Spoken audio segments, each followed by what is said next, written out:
Now we all know that Iran is very important from the IR perspective, geography perspective, but environmental perspective भी आपको पता होना चाहिए. इस छोटे से पार्ट में मैंने जितनी भी इम्पॉर्टेंट न्यूज़ थी pertaining to Iran in the last 1 year और सो कंपाइल करी है. तो आइए देखते हैं. सबसे पहले हम बात करेंगे रामसर कन्वेंशन से and this very important coat. The country that gave world the Ramsar Convention is now watching its own iconic wetlands disappear. Ramsar convention का जन्म हुआ था 2 फरवरी 1971 को on the banks of Caspian Sea in a city known as Ramsar. अब देखिए, Ramsar convention 2 फरवरी को adopt की गई थी. इसी वजह से 2 फरवरी को हर साल वर्ल्ड वेटलैंड्स डे मनाया जाता है. पहली बार वर्ल्ड वेटलैंड्स डे 1997 को मनाया गया था. 2026 का थीम है traditional knowledge and cultural heritage. अब रामसर कन्वेंशन साइन हुई थी रामसर सिटी में, which is a city on the banks of Caspian Sea in Iran. Caspian Sea, largest inland body of water between Asia and Europe, surrounded by 5 countries, out of which one obviously is Iran. बाकी 4 आप मुझे comments में बता सकते हैं. And Ramsar convention का biggest takeaway क्या था? wise use of wetlands. कि आप use करिए but sustainably use करिए. अब अगर हम बात करें, रामसर कन्वेंशन ईरान में साइन हुआ, लेकिन ईरान पार्टी बना इसका 1975 में. और ईरान में ना आज की डेट में, जहाँ पर इंडिया में 98 रामसर साइट्स हैं, highest in Asia, third highest in the world after UK and Mexico, Iran में मात्र 27 रामसर साइट्स हैं. And a lot of them are in the Montreal record.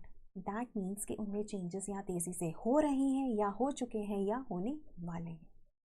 Also, one of the very important Ramsar sites, which is also a UNESCO Biosphere Reserve, Lake Urmia. This is Lake Urmia, ठीक है. ये basically ना आपको north western part of Iran में मिलता है. Lake Urmia, it is middle east largest inland lake, middle east का largest inland lake है. And you know it 95% of this lake Urmia is vanished. ये बहुत इंपॉर्टेंट रामसर साइट है और ये वैनिश हो चुकी है 95%. और वहाँ पर ना आपको सॉल्ट फ्लैट्स मिलते हैं. And these salt flats are a very important source of PM2.5 in Iran. A reason कि यहाँ पर बहुत ज़्यादा एयर पोल्यूशन, ईरान में बहुत ज़्यादा एयर पोल्यूशन एग्जिस्ट करता है. Right. Then we also talk about Hyrcanian forest.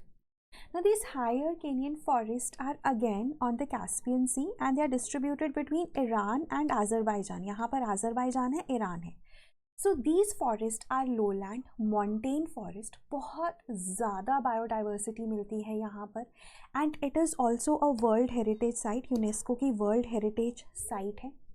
In fact दुनिया के बहुत biodiverse ecosystems में से ये आते हैं.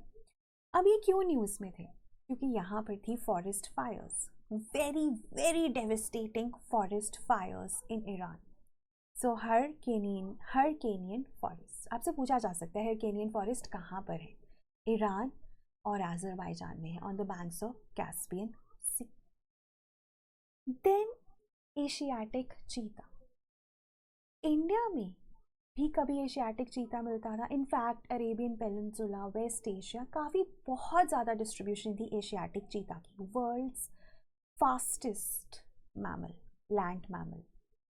अब ना इसके नंबर्स कई कई जगहों पे तो आपको दिखता है कि एशियाटिक चीता के नंबर ना <30 हैं.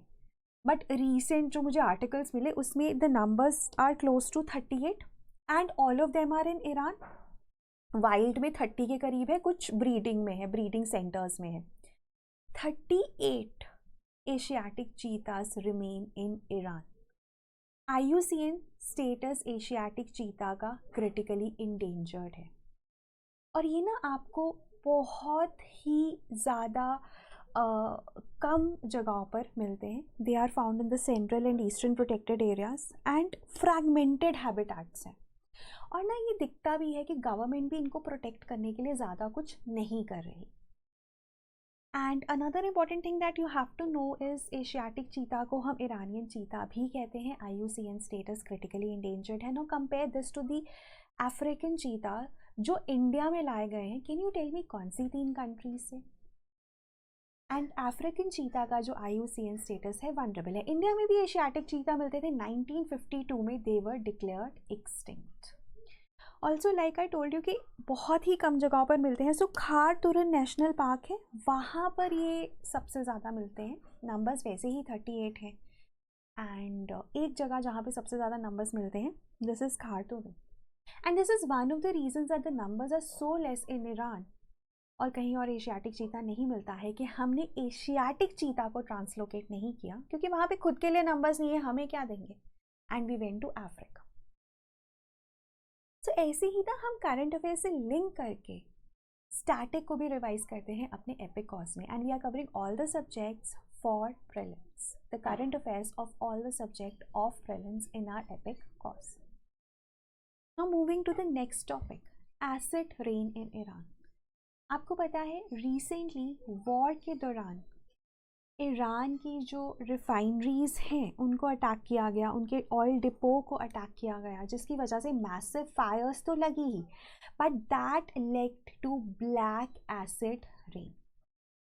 अब ऑयल जब बर्न करेगा, it will obviously release sulphur dioxide, nitrous oxides, and it releases hydrocarbons, polycyclic aromatic hydrocarbons like benzopyrene, है ना, naphthalene, heavy metals. तो अब जो एसिड रेन है that is caused when it sulphur dioxide combines with water, it form sulphuric acid, and NOx जब वो combine करता है तो वो नाइट्रिक एसिड बनाता है. तो एसिड रेन ये, plus this all led to black soot. तो ये मिलकर एक टॉक्सिक कॉन्कॉक्शन बन गया जिसको कहा गया black acid rain. So it happened during early March 2026. Obviously इतना ज़्यादा एसिडिक था कि pH वॉज क्लोज टू 4.4, जो कि अच्छा खासा होता है. So it was acidic and it was full of black suit, black particles, right, which comprised of these, right, and formed a major chunk of PM 2.5. In fact ना UNEP ने and ICG ने बोला कि इसको ना एक पोटेंशियल इकोसाइड की तरह इन्वेस्टिगेट किया जाएगा. Ecocide is when you intentionally destroy the environment. And if you look at the impacts, obviously कुछ शॉर्ट टर्म इम्पैक्ट्स है कि एसिडिक रेन आपकी स्किन पे गिरेगा, you will have problems, right, and then it will also cause a lot of headaches, difficulty in breathing अगर आपको asthma या lung disease पहले से है. Young children, older people, people with diseases, people with vulnerabilities, pregnant women, they will be impacted more. Right, it can also lead to lower birth weights, especially if pregnant women are exposed.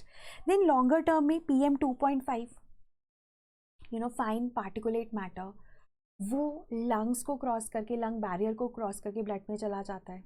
Inflammation cause करता है various body organs, heart diseases, neurological diseases, cognitive impairment, ये सब problems. Then it is going to reach the drinking water supplies, वो prolonged हो जाएगा. It is going to deposit over a lot of surfaces, ठीक है, वो surfaces पे deposit हो गया, फिर वो उठेगा, है ना, हवा के साथ उठेगा, फिर वो आपको इम्पैक्ट करेगा. So these are long term and short term impacts of acid rain in Iran. Then another is very very interesting कि ईरान ना अपना कैपिटल शिफ्ट करने की बात कर रहा था. इनफैक्ट ये काफ़ी पुराना प्रोजेक्ट है, बट अभी it just got a little more traction in 2025, January 2025. अब वॉर हो गया है तो रुक गया है, बट न्यूज़ में था, हम डिस्कस कर सकते हैं. अब ईरान का capital we all know is Tehran, ठीक है. Now they are planning to shift it to the southern coast, Makran coast, which is an arid coast divided between Iran and Pakistan. यहाँ पे शिफ्ट करने की बात हो रही है. Gulf of Oman, Chabahar port, आप कुछ भी कह लीजिए. अब देखिए, Tehran is actually having major chunk of population of Iran, right. GDP भी अच्छा खासा है, लेकिन प्रॉब्लम क्या है, why do they want to shift?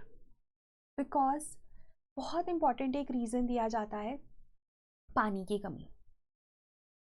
Iran में because of drought and rainfall collapse we had 6th consecutive dry year. जो reservoirs हैं they are operating at 1 to 14% of the capacity. तो पानी की बहुत कमी है एंड इस पानी की कमी से ग्राउंड वाटर ओवर एक्सट्रैक्शन हो रहा है, जिस वजह से सिंकिंग ऑफ लैंड भी हो रही है, लैंड सब्सिडेंस भी हो रहा है। And then it lies on major fault lines. Then air pollution भी बहुत ज़्यादा है। देन यहाँ पे अनसस्टेनेबल अर्बनाइजेशन और एग्रीकल्चरल हो गया है, agriculture which consumes 90% of the water. तो इन सब रीजंस की वजह से ना तेहरान या ईरान की कैपिटल को शिफ्ट किया जा रहा है to the southern coast, right. So that is one thing that you have to take note of. Proposed new capital southern coast Makran region, Gulf of Oman, Chahabar port. अब इसके reasons क्या हैं? एक तो पानी मिलेगा डिसैलिनाइजेशन के लिए, ठीक है। देन ट्रेड इजी हो जाएगी ना, पोर्ट्स आप यहाँ पे बिल्ड कर सकते हो। अभी क्या है, यहाँ पे सामान आता है, प्रोसेसिंग कहीं बीच में होती है, वो सामान ऊपर लेकर जाते हैं, फिर वो वापस आता है। तो इसी को डेवलप किया जा सकता है as a trade port, as a processing centre, है ना। That will save costs also. Then better rainfall hydrology and less seismic risk. But हाँ, अभी ये बहुत हार्श टेरेन है, अभी ये बहुत हार्श डेजर्ट टेरेन है, so it will require a lot of funds जो शायद ईरान के पास नहीं थे। अब वॉर के बाद तो और भी नहीं होंगे, बट पहले भी नहीं थे। उसके बाद वॉर एमिशंस की बात की जा रही है कि अभी सिर्फ जो स्टडी हुई है उसमें 14 दिन के वॉर का इम्पैक्ट देखे तो उसके हिसाब से 5 million tons of carbon dioxide equivalent exceed कर चुके हैं हम एमिशंस में, which is equivalent to Iceland का पूरे साल का एमिशन। या अगर आपने 11 लाख पेट्रोल गाड़ियों को पूरे साल के लिए सड़क पर छोड़ दिया, वो जितना एमिट करेंगे 14 दिन के वॉर ने एमिट किया है। एंड नॉर्मली जो वॉर एमिशंस होती हैं या जो मिलिट्री मिशंस है, कंबाइंड मिलिट्री मिशंस है, 5.5% कॉन्ट्रीब्यूट करती हैं। कोई भी डायरेक्ट ट्रैकिंग तो नहीं है, बट ऐसा माना जाता है, right. So that also you have to know. And last में क्लाइमेट चेंज इन ईरान। ऐसा माना जाता है कि क्लाइमेट चेंज का जो इम्पैक्ट है ईरान में वो बहुत ज़्यादा दिखता है। One of the most climate vulnerable countries, warming at twice the rate, multi year drought witness किया है, लेक उर्मिया ऑलमोस्ट ड्राई हो गया है, drying of iconic lakes, water bankruptcy, over extraction of ground water, so making Iran one of the most climate vulnerable countries in Asia and in the world. So that was regarding this. अब prelims is approaching fast, so if you want to focus on content, आपको static current दोनों चाहिए तो आप हमारा crash course join कर सकते हैं, subject wise crash course join कर सकते हैं, प्रीलिम्स 1 ज्वाइन कर सकते हैं which is crash course plus test series of both GS and CSAT. सिर्फ करंट अफेयर्स चाहिए तो एपिक कोर्स, रिविजन करना चाहते हैं तो rapid revision course. Thank you.